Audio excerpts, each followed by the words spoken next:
Bonjour à tous et bienvenue dans ce Morning Bull Live. Nous sommes le 19 février 2025. Aujourd'hui, on parle record historique. Bon, des records un peu timides. On reprenait les mêmes thèmes que lors de la séance de lundi. La défense était à l'honneur, encore une fois, et la tech continue à se faire plaisir de nouveau. Mais pour le reste, eh bien, pour le moment, les indices restent sur la défensive. Et puis, pour pas changer une équipe qui gagne, on a parlé négociations de paix qui ne plaisent toujours pas aux Européens. Peut-être parce que c'est pas eux qui décident, ou peut-être parce qu'ils préféreraient la guerre à la paix. Allez savoir. On a aussi parlé de l'animal en voie de disparition du moment, Intel. Du coup, le titre est en plein barou d'honneur et il y a les Allemands qui prient pour un virage à droite.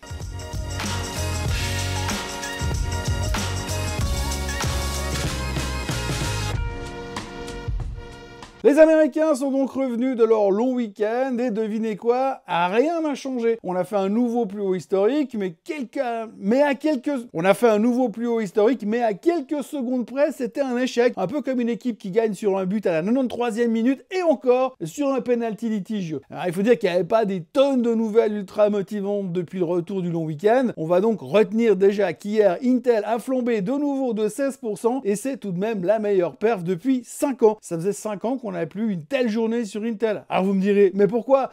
Toujours pour la même chose, Broadcom et TSM qui tournent toujours autour, il n'y a rien de concret, mais quand on en parle autant, c'est quand même qu'il n'y a pas de fumée sans feu. Il faut donc se préparer au deuil de voir disparaître Intel des marchés boursiers américains. Et chez Supermicro, on continue le délire haussier, la boîte est passée de zombies à super-héros de l'IA en moins de 2 mois. On fête le fait qu'ils sont toujours dans le Nasdaq, qui semblent avoir réintégré les rangs bien rangés de ceux qui respectent les règles, mais il faudra quand même passer par la case Nvidia le 26 février. Dans 7 jours comme aujourd'hui, on n'aura pas droit à l'erreur. Le moindre écart par rapport aux attentes sera scruté, analysé et sanctionné si nécessaire. Et s'il y a sanction, on peut imaginer que l'ensemble du secteur risque d'en pâtir. Pour le reste, les marchés américains avaient les yeux rivés sur 2 choses. Les négociations de paix du côté de l'Arabie Saoudite, puisque Rubio et sa clique ont commencé à discuter avec Lavrov et la sienne. Entre Rubio qui croit aux extraterrestres et Lavrov qui croit en Poutine, eh bien, il y a de l'espoir de voir une issue positive à ces négociations. Enfin, c'est ce que la plupart du monde entier espère. En tout cas, Trump a déjà déclaré qu'il était plus que probable qu'il allait rencontrer Poutine avant la fin du mois de février. Ça se trouve avant les chiffres de Nvidia. On peut donc penser ce qu'on veut, mais Trump va plus vite et semble plus efficace pour parler avec Poutine que n'importe quel membre du G20 depuis 3 ans. Autre sujet qui intéressait le monde merveilleux de la finance hier, eh bien, c'était les GOAT de l'asset management qui publiaient leur relevé de compte. Cette fameuse liste où ils reviennent nous annoncer tous les 3 mois qu'est-ce qu'ils ont comme titre, quelles sont leurs grosses positions qui ont été modifiées. On n'a pas vraiment le temps de se taper toute la liste parce que ça prendra au moins 2 heures. Mais ce qu'il faut retenir, c'est que Warren Buffett liquide Ulta Beauty. Le maquillage, c'est fini, visiblement, mais renforce Occidental Petroleum. Le pétrole, c'est l'avenir. On est clairement plus dans le back to the basics que dans le techno-futuriste. Et surtout, on notera qu'il se dégage massivement du secteur bancaire. Il vend ses Bank of America, ses Citigroup. Alors, intuition ou réflexion, l'avenir nous le dira. Et puis, Bill Ackman, lui, il est plus calme. Genre, je touche à peine à mon portefeuille. Mais il a quand même mis la main sur Nike. Encore un qui croit au retour en grâce des baskets, qui pourrait d'ailleurs s'améliorer, puisqu'ils viennent de signer un deal avec Kim Kardashian pour se rapprocher des femmes. Et on terminera aussi avec David Tepper qui lui continue d'empiler tout ce qui est tech, un peu comme un gosse fait avec des Lego. Mais ce qu'il faut retenir, c'est que les gérants quand même dans l'ensemble restent prudents. En tous les cas, on a l'air de rester prudent. Personne veut aller contre la tendance haussière, évidemment c'est assez logique, mais tout le monde sait que c'est pas non plus hyper bon marché et que ça pourrait quand même sentir le piège à un certain moment. Bref, il faut quand même reconnaître qu'on a quand même des doutes sur la suite des événements. Enfin, je dis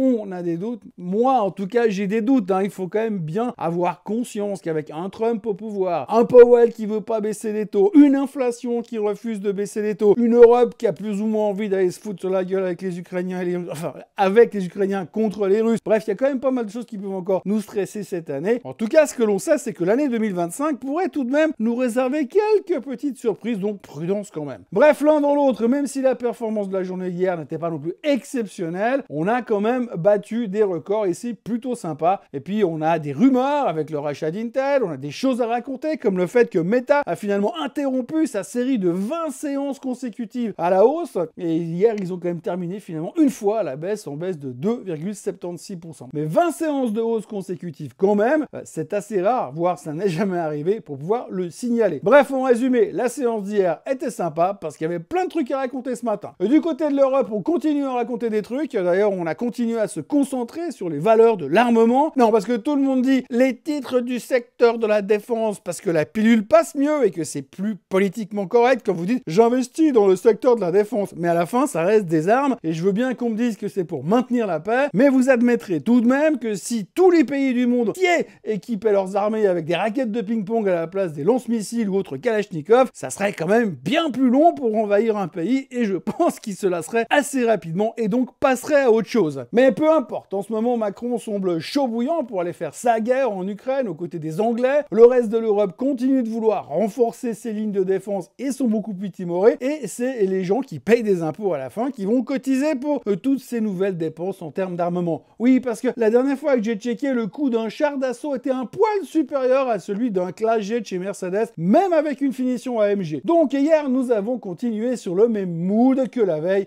au son du canon. Le CAC 40 n'est pas parvenu à clôturer au plus haut de tous les temps, mais on se rassure comme on peut parce que le CAC Global Return, lui, est au plus haut de tous les temps depuis 2-3 jours déjà. On se rassure comme on peut en ressortant les indices qu'on ne regarde presque jamais, tout en justifiant les choses parce que tu comprends, dans le CAC Global Return, c'est une version du CAC avec les dividendes réinvestis, ce qui nous permet de nous comparer, nous les Français, enfin eux les Français, avec le DAX qui lui intègre d'office les dividendes. Donc c'est plus facile de se comparer aux Allemands. Oui, d'ailleurs, le DAX lui aussi a terminé au plus haut de tous les temps hier. Là aussi, la défense, l'armement, la guerre en Ukraine, etc., etc. C'est ce qui permettait d'expliquer la hausse. Mais il y avait aussi ça. Mais il y avait ça et aussi le fait que le Z2W est sorti nettement en dessus des attentes. Alors, petit intermède éducatif, le Z2W, c'est un indice qui mesure le moral des investisseurs en Allemagne qui existe dorénavant aussi en Europe, dans l'Europe entière. Concrètement, on demande à des experts financiers s'ils sont optimistes ou pessimistes sur l'économie allemande pour les prochains mois. C'est un bête sondage, un peu comme on en fait partout tout le temps, qui sont valables une fois sur deux. Pour faire simple, si l'indice est haut, ça veut dire que l'avenir est rose. Et en revanche, si l'indice plonge, ça veut dire que galère à venir. Alors hier, on l'attendait à 19,90, il est sorti à 26, et le mois dernier, il était un poil au-dessus des 10. Alors, la raison de ce retour de la confiance en l'avenir doit clairement être cherchée du côté des élections de ce week-end, puisqu'on espère un virage à droite. Enfin, un virage à droite, mais pas trop à droite non plus, on est bien d'accord. Alors on va dire simplement un gouvernement à la droite de Scholz qui offrirait ou qui offrira un peu plus de soutien à l'économie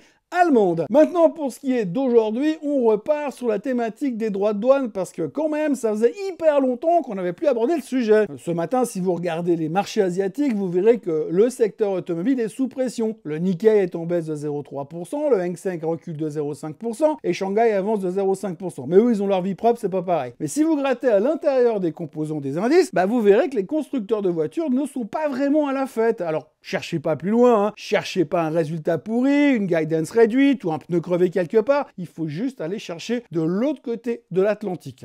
Oui, parce que je vous disais hier matin, Donald Trump devait parler hier soir. Il a parlé hier soir. Et donc, au passage, il a annoncé la prochaine mise en place de tarifs douaniers autour de 25% pour les importations de voitures et autour de 25% avec une augmentation progressive au fur et à mesure de l'année sur l'importation des médicaments. Ces tarifs douaniers vont donc prendre vie au début du mois d'avril. Trump a expliqué gentiment qu'il donnerait un délai aux sociétés concernées avant de les taxer pour leur laisser le temps de relocaliser leurs usines aux États-Unis, leur permettant du même coup de ne rien payer comme droit de douane et d'engager des ouvriers américains tout en licenciant là où il y avait des usines auparavant en Europe, par exemple. Alors, pour être très franc, l'impact de cette nouvelle annonce semble relativement limité, pour ne pas dire nul. Tout d'abord, il y a un temps de latence qui permet aux compagnies concernées de se retourner ou de trouver d'autres solutions ou de striker un deal avec les USA. Et ensuite, on a bien compris que ces techniques de négociation via les tarifs douaniers allaient dorénavant être récurrentes et qu'il allait falloir trouver des solutions pour lutter contre ou tout simplement s'adapter. Pour le moment, les futurs sont légèrement en hausse et on voit que le traumatisme des droits de douane était totalement intégré par les marchés. Autant dire que l'impact de cette nouvelle annonce de Trump est quasi nul, qui démontre encore une fois les brillantes capacités d'adaptation du marché, tout comme sa résilience. On signalera encore que Trump ne voit pas d'objection si l'armée européenne mettait les pieds en Ukraine. Pour autant qu'on arrive à créer une armée européenne. Pas sûr que Poutine pense la même chose, mais peu importe, les mots du président américain devraient permettre au secteur de l'armement de vivre sa meilleure vie jusqu'à la fin de la semaine, en tout cas. Dans les nouvelles du jour, la France a annoncé que de nouvelles négociations sur la sécurité de l'Europe allaient se tenir à Paris aujourd'hui. Encore, c'est la suite de celle de lundi. Visiblement, ils veulent finir les restes du repas et les petits fours de lundi pour pas gâcher. Autant vous dire que le thème de l'Ukraine va donc rester d'actualité. Toujours sur le même sujet, Trump estime que l'Ukraine devrait tenir des élections dans le cadre des négociations de paix. Donc du coup, pas sûr que Zelensky fasse partie du processus de paix à court terme. Il pourra toujours demander l'asile politique à Brigitte et Emmanuel parce qu'ils ont l'air vraiment de bien s'entendre. Autrement, la Nouvelle-Zélande a baissé les taux pour la 4e fois de suite, espérant relancer une fois pour toutes l'économie qui continue de se traîner. HSBC annonce un rachat d'actions de 2 milliards, alors que son bénéfice annuel augmente de 6,5% et il veut économiser 1,5 milliard par année. On peut aussi parler de Occidental Petroleum qui a publié des chiffres qui étaient pas extraordinaires et qui ont blâmé, entre guillemets, ces mauvais chiffres à cause des coûts supérieurs pour devenir un peu plus green. Et donc, ça va peser un peu sur le portefeuille de Warren Buffett. Hier soir, Occidental Petroleum perdait 1% after close. Pas la panique non plus. Et puis, bien sûr, du côté des chiffres du jour, eh bien, on va se concentrer uniquement et seulement sur le FOMC meeting, les minutes du FOMC meeting, parce que quand on a une seule chose à la fois, c'est plus facile de réfléchir. Encore une fois, si on prend le bilan entre les discours post-FOMC meeting, les chiffres économiques qui sont sortis depuis, les discours et autres témoignages de Powell et son équipe, ça serait quand même super étonnant qu'il y ait quoi que ce soit de réellement sexy dans les minutes de ce mercredi. Mais bon, on va faire comme si tout le monde... Mais bon, c'est pas grave, on va faire comme tout le monde et se dire que ça doit être super important et attendre la transcription avec impatience tout en espérant trouver un message codé inclus dans le texte qui va nous donner les dates et le nombre de baisses des taux en 2025. Les marchés mondiaux restent donc toujours dans la même thématique, géopolitique ukrainienne, investissement dans la défense et longue vie à l'intelligence artificielle. En attendant, on bat des records tous les jours et c'est quand même ça qu'on aime dans l'investissement. Pour le reste, n'oubliez pas de vous abonner à la chaîne Swissquote en français. Là aussi, on fait de nouveaux plus hauts historiques tous les jours. Vous êtes dorénavant 45 344 à nous suivre et puis ensuite, likez, partagez, commentez et revenez demain pour un nouveau Morning Bull Live. Bonne journée à tous. Bye bye.